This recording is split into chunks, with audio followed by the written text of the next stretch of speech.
Hello दोस्तों। आज हमें जो है प्लेटो की ज्ञान मीमांसा पढ़ना है।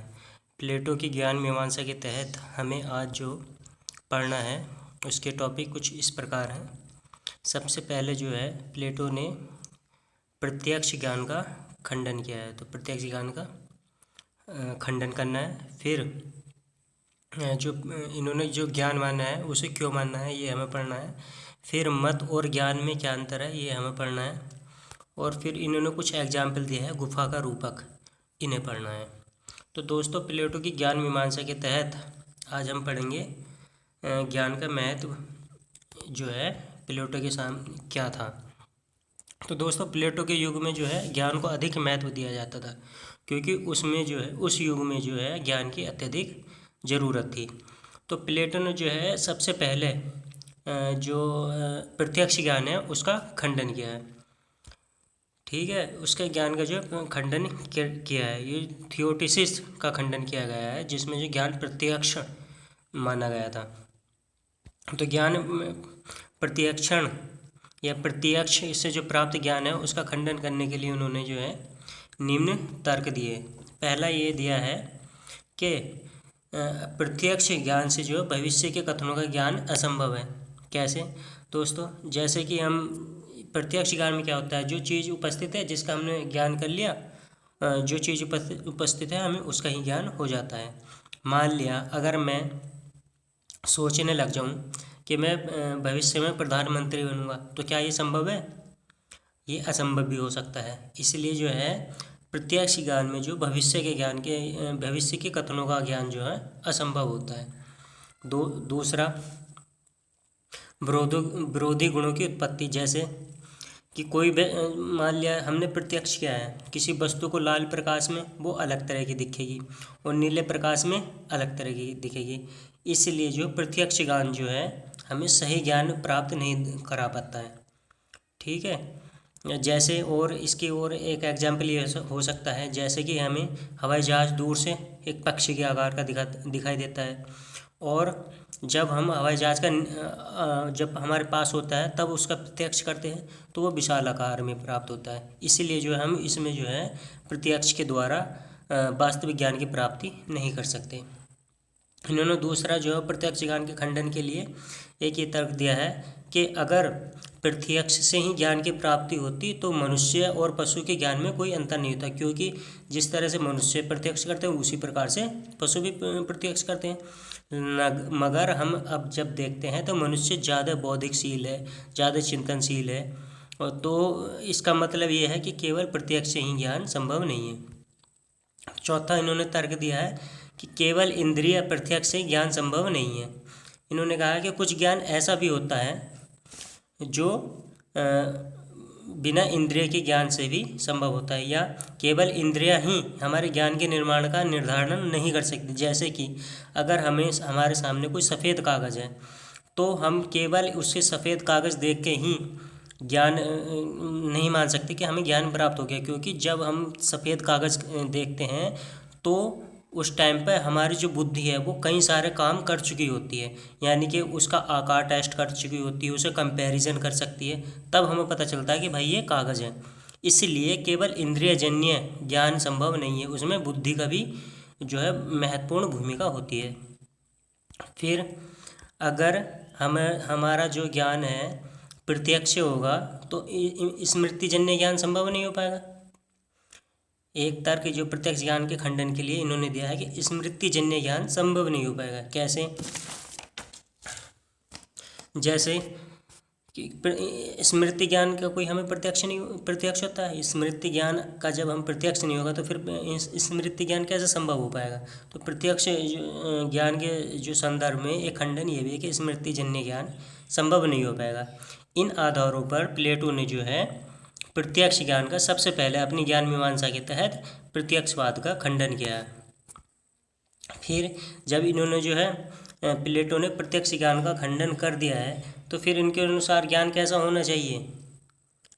ज्ञान प्लेटो के अनुसार जो ज्ञान कैसा होना चाहिए, उन्होंने कहा कि ज्ञान निश्चित होना चाहिए, सार्वभौमिक होना चाहिए। सार्वभौमिक निश्चित मतलब कभी भी परिवर्तनशील ना हो, जो मेरे लिए है वो दूसरे के लिए है, जो इस कल आज है वो कल है।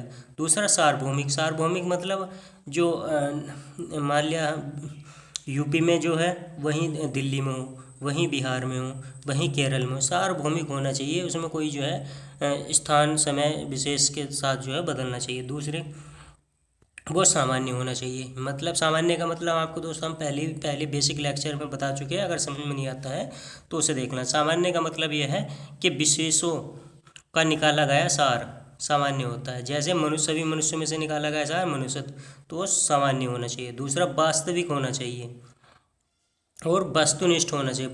वस्तुनिष्ठ मतलब सभी के लिए समान होना चाहिए। जैसे गणित का ज्ञान 2+2 4, तो 2+2 4 गणित का ही ज्ञान जो है हमारे लिए भी सेम है, दूसरे के लिए सेम है, केरल के लिए भी सेम है, अमेरिका के लिए भी सेम है। तो प्लेटो के अनुसार जब प्लेटो ने जो है प्रत्यक्ष ज्ञान का खंडन कर दिया, क्योंकि प्रत्यक्ष ज्ञान का खंडन क्यों किया, क्योंकि ये जो इंद्रियों से आता है और इंद्रियों से जो ज्ञान हमें प्राप्त होता है वो वास्तविक ज्ञान ना होकर जो परिवर्तनशील ज्ञान होता है।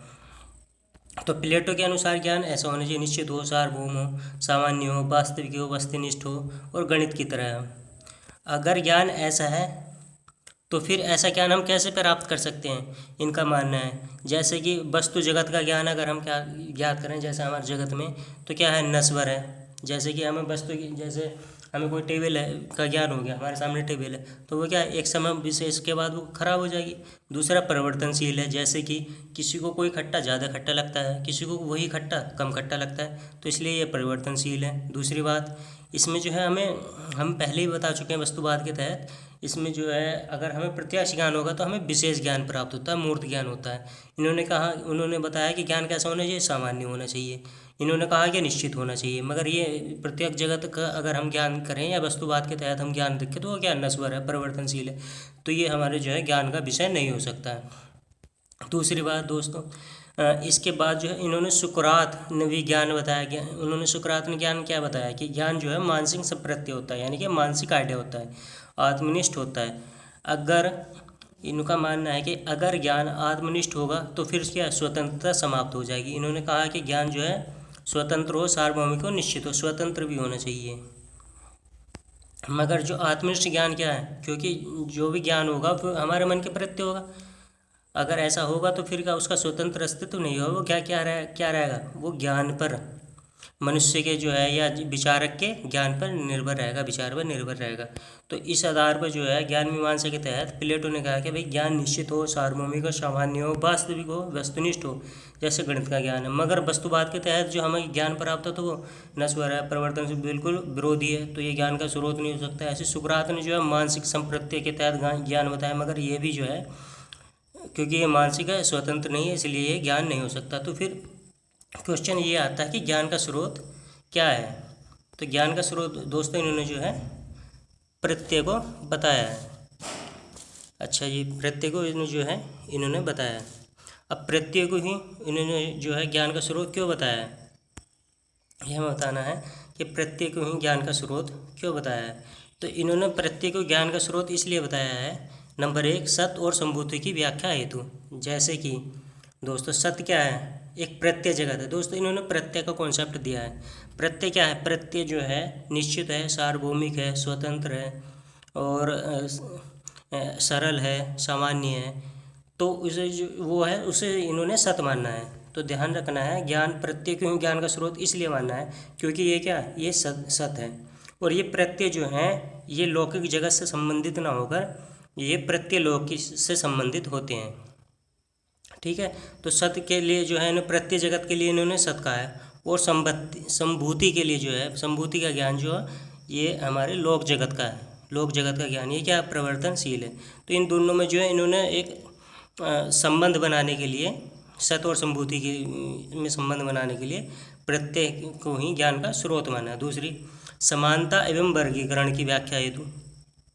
भाई समानता और वर्गीकरण, समानता जैसे कि जो है एक ही वर्ग के मध्य समानता, जैसे मनुष्य के अंदर सभी में मनुष्यत्व ये समानता, और एक से अधिक वर्गों के मध्य वर्गीकरण, जैसे मनुष्यत्व और पशुत्व। तो इसलिए जो है समानता के लिए और वर्गीकरण के लिए इन्होंने जो प्रत्येक ज्ञान का स्रोत माना। सत्य और संभूति के लिए, सत्य जो प्रत्यय लोक के को जगत है उसे सत माना है, और संभूति जो इस लोक का जगत है जो परिवर्तनशील है। तो दोस्तों ध्यान रखना है, ये जगत के ज्ञान को भी ये जो है बिल्कुल अस्वीकार नहीं करते, ये जो है प्रत्यय जगत को ज़्यादा जो है सत मानते हैं, और जो है लौकिक जगत के ज्ञान को भी संभूति मानते हैं, यानी कि संभवतः मानते हैं। ऐसा नहीं है कि बिल्कुल से जो है नकार देते हैं। फिर ज्ञान की संभावना हेतु, जैसे कि दोस्तों भविष्य का ज्ञान जो है अगर हम इस लोक जगत से देखें या प्रत्यक्ष से देखें तो हमारा भविष्य के ज्ञान नहीं हो पाएगा, क्योंकि भविष्य का हमें क्या प्रत्यक्ष नहीं हो पाएगा, इसलिए जो है हमें भविष्य का ज्ञान नहीं हो पाएगा। इसलिए जो है इन्होंने क्या है प्रत्यय को जो है माना, क्योंकि प्रत्यय का क्या एक स्वतंत्र अस्तित्व रहते हैं, अस्तित्व है, और इनसे जो है हम भविष्य का ज्ञान प्राप्त कर सकते हैं। दूसरा भाषा की दृष्टि से, जैसे दोस्तों भाषा में क्या जातिवाचक संज्ञा होती है, तो उनकी व्याख्या हेतु जो है हमें प्रत्यय होना चाहिए। जैसे पशु है, पशु के लिए पशुत्व, मनुष्य के लिए मनुष्यत्व, तो जातिवाचक संज्ञा की व्याख्या हेतु भी जो है हमें प्रत्यय के लिए प्रत्यय का होना जरूरी है, प्रत्यय का ज्ञान। दूसरा अमूर्त प्रत्यय की व्याख्या हेतु, अगर हम प्रत्यक्ष से ही ज्ञान का स्रोत मान लेंगे तो फिर जो अमूर्त जो चीज़ है, जैसे स्वतंत्रता है, समानता है, न्याय है, नैतिकता है, इसकी व्याख्या नहीं हो पाएगी। तो दोस्तों प्रत्यय क्या अमूर्त है, सरल है। अगर ये स्वतंत्र क्या अमूर्त है, ये कोई फिजिकल एग्जिस्टेंस है, समानता का कोई फिजिकल एग्जिस्टेंस नहीं है। अगर इनका फिजिकल एग्जिस्टेंस नहीं है तो फिर इनकी व्याख्या कैसे होगी, अमूर्त प्रत्यय से ही हम जो है इनका ज्ञान प्राप्त कर सकते हैं। इसलिए जो है ज्ञान को प्रत्यय ही माना है। फिर प्रत्यय को क्यों स्वीकार करना चाहिए, तो दोस्तों इन्होंने जो प्रत्यय को क्यों स्वीकार करना चाहिए इसके लिए भी जो है कुछ तर्क दिए हैं। ये तो हमने जो देखा कि प्रत्यय के लिए क्यों स्वीकार करना चाहिए, इसके लिए जो है 5 तर्क दिए हैं। एक दिया है विज्ञानों पर आधारित तर्क, विज्ञानों के आधारित तर्क। विज्ञानों में दोस्तों क्या होता है, विज्ञानों में जो है विशेष के जो है एक्सपेरिमेंट होता है या उसका अध्ययन किया जाता है, और सामान्य का अध्ययन भी किया जाता है। अगर हम सामान्य का अध्ययन नहीं कर पाएंगे तो हम जो भविष्य में हमारा जो फ्यूचर में जो हमारा इन्वेंशन होना है, नए आविष्कार होने हैं, वो संभव नहीं हो पाएगा। क्योंकि अगर हम इस लौकिक जगत का ही ज्ञान प्राप्त करेंगे या इस प्रत्येक जगत का ही ज्ञान प्राप्त करेंगे तो फिर हमें नया नवाचार कहाँ से आएगा। जब नया नवाचार तभी तो आएगा जब हमारे पास आइडिया होगा, प्रत्यय होगा। जैसे कि अगर हम हवाई जहाज़ बनाने जा रहे हैं तो इसका पहला आइडिया होगा ना, तभी तो हमारे भविष्य में हवाई जहाज़ बना है। तो इसलिए जो है क्योंकि दोस्तों ये प्रत्यय क्या आइडियाज़ हैं, मन में हमारे रहते हैं, तो इसलिए भविष्य का ज्ञान जो है प्रत्यय से ही संभव होगा। फिर अभेद मूलक तर्क के आधार पर, अभेद मूलक तर्क के आधार पर क्या, जैसे सजातियों में एकता और विजातियों में, जैसे सभी मनुष्यों में एकता के लिए मनुष्यत्व, और विजाति जैसे विभिन्न वर्गों के लिए जैसे पशुत्व मनुष्यत्व की व्याख्या के लिए भी जो है अभेद मूलक तर्क दिया गया है। इसके लिए ही इसकी व्याख्या के लिए प्रत्यय का ज्ञान होना ज़्यादा जरूरी है। दोस्तों तीसरा तर्क इन्होंने दिया अभाव मूलक तर्क, जिसका अभाव नहीं है, जिसका हम प्रत्यक्ष ही नहीं कर सकते, उसका ज्ञान फिर कैसे संभव होगा। जैसे सरस्वती नदी इस टाइम नहीं है, फिर भी हमें सरस्वती का ज्ञान है, तो प्रत्यक्ष केवल ज्ञान नहीं होगा अगर हमें सरस्वती का आइडिया हमारे माइंड में है। इस वजह से हमें सरस्वती का ज्ञान है, सरस्वती नदी का। इसलिए जो है हमें मानना पड़ेगा कि भाई प्रत्ययजन्य ज्ञान ही निश्चित और सार्वभौमिक है, और भविष्य का ज्ञान या अभाव का भी हमें ज्ञान संभव हो सकता है। तीसरा इन्होंने तृतीय मूलक तर्क दिया है, और चौथा पांचवा जो है संबंध मूलक तर्क दिया है। जैसे एक वर्ग की वस्तु विशेषों में समानता, जैसे कि संबंध मूलक वर्ग का मतलब ये है, जैसे कि एक ही वर्ग में जैसे सभी मनुष्य, बहुत सारे हैं मनुष्य, हम उसे ध्यान नहीं रख सकते, तो उनके संबंध बनाने के लिए जो है एक मनुष्यत्व सार निकाल लेंगे, जिससे कि हम उन विशेषों का एक तरह से संबंध स्थापित कर लें। इसलिए संबंध मूलक तर्क के आधार पर भी जो है ज्ञान माना जाता है। तो इस आधार पे जो है प्लेटो ने ज्ञान मीमांसा के तहत पहले प्रत्यक्ष ज्ञान का खंडन किया है। प्रत्यक्ष ज्ञान के खंडन के बाद उन्होंने ज्ञान को जो है क्योंकि प्रत्यक्ष ज्ञान निश्चित है नहीं हो सकता है, सार्वभौमिक नहीं होता है, सामान्य नहीं हो सकता है, वास्तविक नहीं होता है, इसलिए जो है इन्होंने प्रत्यक्ष ज्ञान का खंडन किया है और वस्तुवाद का भी खंडन किया है। तो इनके हिसाब से जो है ज्ञान कौन सा होना चाहिए, निश्चित होना चाहिए, सार्वभौमिक नहीं होना चाहिए। तो वैसा निश्चित और सार्वभौमिक किसका ज्ञान हो सकता है, प्रत्यय का ज्ञान। प्रत्यय क्या हुआ है, ये हमें पता है, प्रत्यय जो है प्रत्यय लोक में रहते हैं, जो निश्चित सार्वभौमिक होते हैं, अपरिवर्तनशील होते हैं और सरल होते हैं। तो इन्होंने जो ज्ञान क्यों मानना है, क्योंकि सद और संबूति के लिए, समानता एवं वर्गीकरण की व्याख्या के लिए, ज्ञान की संभावना के लिए, भाषा की दृष्टि से, अमूर्त प्रत्यय की व्याख्या हेतु और प्रत्यय को स्वीकार करना चाहिए। क्यों स्वीकार करना चाहिए, इसके लिए इन्होंने 5 तर्क दिए। तो दोस्तों ये जो है इनकी ज्ञान मीमांसा। आगे हम कल के वीडियो में तत्व मीमांसा पढ़ेंगे, और इससे पहले कुछ मत और ज्ञान में अंतर क्या है, गुफा का रूपक है, वो हम अगली वीडियो में पढ़ेंगे। आज के लिए इतना। Thank you for watching.